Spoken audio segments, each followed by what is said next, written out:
চুলে কি জট পড়েছে, ছাড়াতেই পারছি না।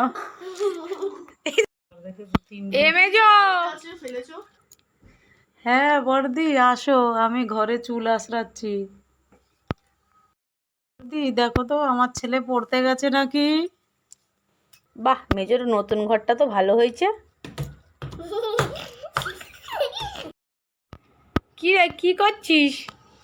আর কি করব, এই চুল নিয়ে বসেছি, মাথায় এক গুষ্টি জট, সারাদিন তো আর টাইম পাই না, তাই এখন বসেছি। অবদ্দি, চা খেয়েছো? না আমি করে আনবো, বসো। সংসারের জ্বালায় তুমিও তো বসার টাইম পাও না। দে চিরুনিটা, মাথায় তো ভালোই জট বাঁধিয়েছিস। সকালবেলা শ্যাম্পু করেছিস, তা সকাল থেকে একবারও পাসনি মাথা আঁচড়াবার? এরম করলে তো সব চুল উঠে যাবে, থাকবে মাথায় চুল? দে তাড়াতাড়ি একটু এগিয়ে আয়, আমি দেখি পারি নাকি। এত জট, চুল কিন্তু একটু ছিঁড়বে, আবার করে চিল্লাস না যেন। আর তোর ঘরটা খুব সাজানো ভালো হয়েছে জানিস মেজো। আমার পছন্দের মতন ঘর সাজিয়েছি জানো দিদি, তোমার দেওরের কথা আমি আর শুনিনি। জানো বদ্দি, তোমারে পেয়ে আমি খুব খুশি।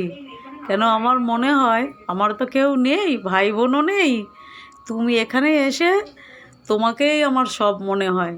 খুব খুশি আমি তোমাকে পেয়ে। আমিও তোকে পেয়ে খুব খুশি রে মেজো। ছোটোর সাথে তো অত আমাদের বনে না, ও একটু একলা থাকতেই পছন্দ করে। তুই না থাকলে আমিও বোকার মতন একাই থাকতাম। আর মা তো সারাদিন মাঠে গরু ছাগল নিয়েই পড়ে আছে। তুই আর আমি একসাথে আছি, এইভাবেই একসাথে যেন সারা জীবন থাকতে পারি। আজকালকার দিনে আর যায় যায় কবারই আর মিল থাকে দেখা যায় বল? সব বাড়িতেই এই ওই খুঁটিনাটি নিয়ে ঝগড়া অশান্তি লেগেই আছে।